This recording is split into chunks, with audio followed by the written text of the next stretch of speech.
Picture this. It's 1898, and a Dutch theologian, journalist, and soon-to-be prime minister stands before the packed halls of Princeton University.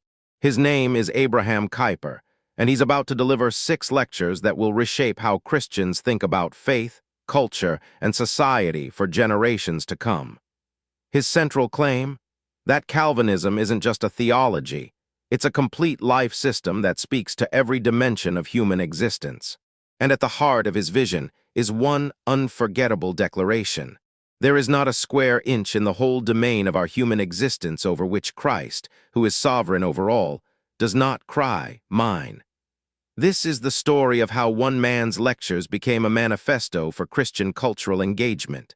Abraham Kuyper was no ivory tower academic.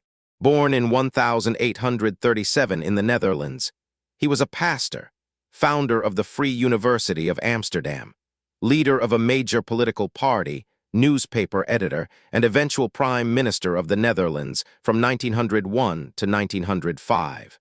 He was a man who lived what he preached, engaging every sphere of life from a Christian perspective. The invitation to deliver the Stone Lectures at Princeton came at a pivotal moment. The late 19th century was a time of crisis for Christianity in the West. Modernism was eroding traditional faith, secularism was rising, and many Christians were retreating from public life into private piety. The church seemed to be losing its voice in the great questions of science, politics, and culture. Kuyper believed the problem wasn't that Christianity had nothing to say to these areas. It was that Christians had forgotten the comprehensive nature of their own faith. And he believed Calvinism, rightly understood, offered the solution. In his first lecture, Kuyper made a radical claim. Calvinism stands alongside systems like paganism, Islam, and modernism as one of the great comprehensive worldviews in human history. It's not merely a variant of Christianity or a set of doctrines about salvation. It's an entire way of seeing and ordering all of life. What makes Calvinism distinctive? 3 fundamental principles. First, the absolute sovereignty of God. God is not just sovereign over the church or personal salvation. He rules over nature, history, politics, science, art, everything. There is no neutral territory. Second, the antithesis. Because of sin, there's a fundamental spiritual division running through all of human life. It's not geography or ethnicity that ultimately divides humanity. It's the question of whether we acknowledge God's sovereignty or suppress it. Third, common grace. Despite this spiritual division, God restrains the full effects of sin and allows both believers and unbelievers to discover truth, create beauty, and build civilizations. This means Christians can and should learn from non-Christian sources while maintaining their distinct starting point. These 3 principles meant that Christians couldn't simply retreat into personal religion. They had to engage every sphere of life, bringing all things into submission to Christ. In his second lecture, Kuyper addressed religion and the church. Here he introduced his most influential concept, sphere sovereignty. Kuyper argued that God has established distinct spheres in creation: family, church, state, business, education, art, each with its own authority and responsibility directly under God. No sphere should dominate another. The state shouldn't control the church shouldn't run the government, and neither should micromanage the family. This was revolutionary, against both medieval Catholicism, which gave the church authority over temporal matters, and secular liberalism, which wanted religion privatized. Kuyper charted a third way. Each sphere has its own God-given integrity and calling. For the church specifically, this meant its task wasn't to run society, but to proclaim the gospel, administer the sacraments, exercise discipline, and equip believers to serve God in all the other spheres of life. The church's power is spiritual, not political, but that doesn't make it less important. Kuyper's third lecture tackled politics, and here his practical experience as a political leader shone through. He argued that Calvinism produced a distinctive political vision, neither theocracy nor secularism, but a pluralistic society where different spheres maintain their proper boundaries. The state's role is to ensure justice and protect the integrity of other spheres, not to impose religious uniformity or to create a secular utopia. Calvinism, Kuyper argued, was the seedbed of modern democracy and human rights. Why? Because it taught the fundamental equality of all people before God, the depravity that makes unchecked power dangerous, and the sovereignty of God that relativizes all human authority. He traced how Calvinist political thought had influenced the Dutch Republic, the English Puritans, the American founding, and resistance to tyranny throughout history. Wherever Calvinism took root, it produced citizens who wouldn't bow to absolute human authority because they bowed to absolute divine authority. But Kuyper also warned against two dangers: the tyranny of the majority, democracy without limits, and the tyranny of the state government overreach. Sphere sovereignty protected against both. The fourth lecture addressed what many saw as Christianity's biggest challenge: modern science. Kuyper rejected the common narrative that science and faith were at war. Instead, he argued that there are two kinds of science, not because the facts are different, but because the starting points are different. Normalist science, Kuyper's term, begins with the assumption that the universe is self-sufficient and can be fully explained without reference to God. Christian science begins with the acknowledgement of God as creator and the effects of sin on human thinking.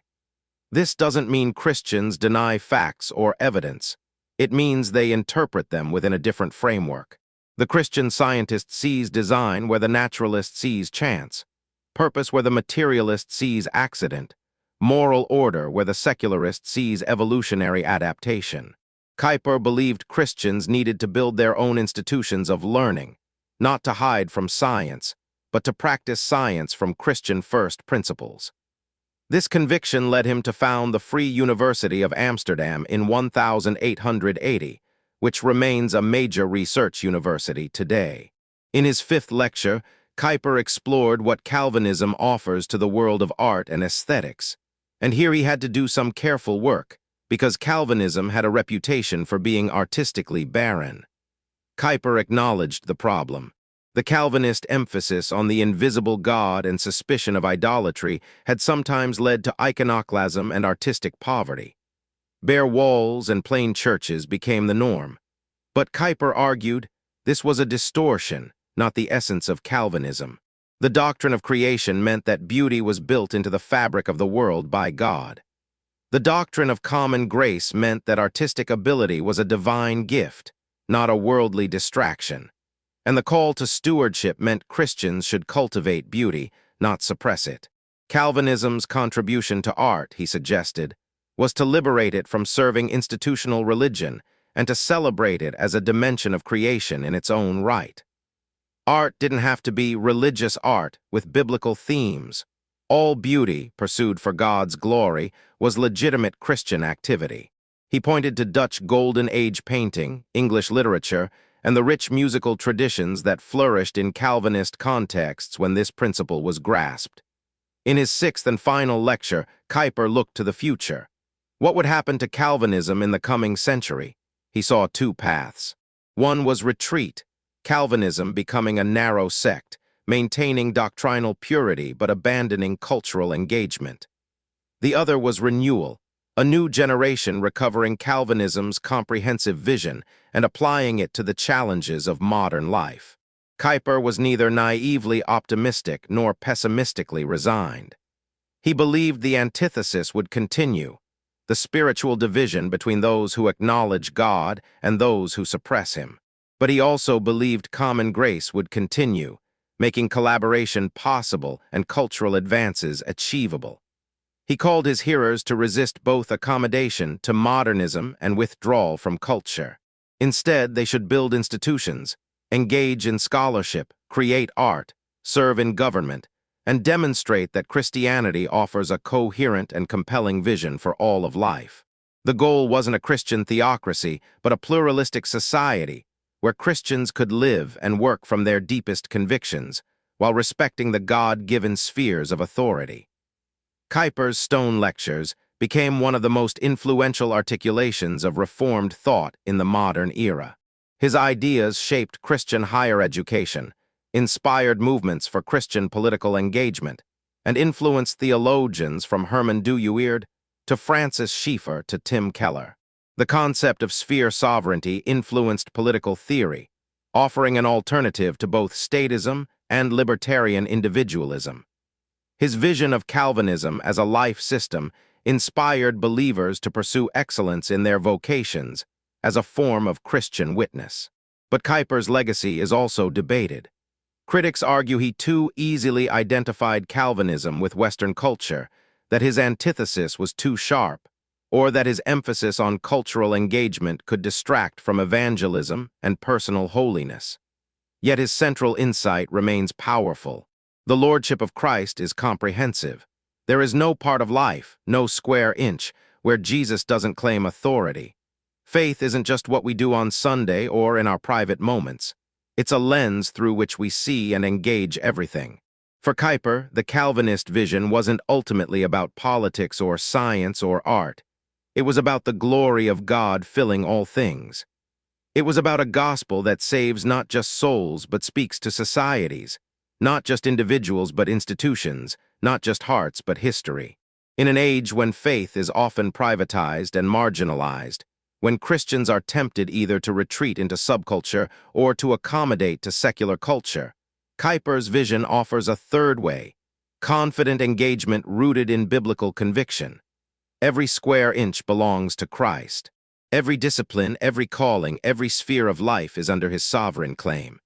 And that means wherever we are, in a classroom or a boardroom, a laboratory or a studio, a home or a voting booth, we are on sacred ground, called to do our work as unto the Lord. That's the enduring message of Abraham Kuyper's lectures on Calvinism. A vision of faith that is as comprehensive as creation itself, as radical as the gospel, and as relevant today as it was in 1898.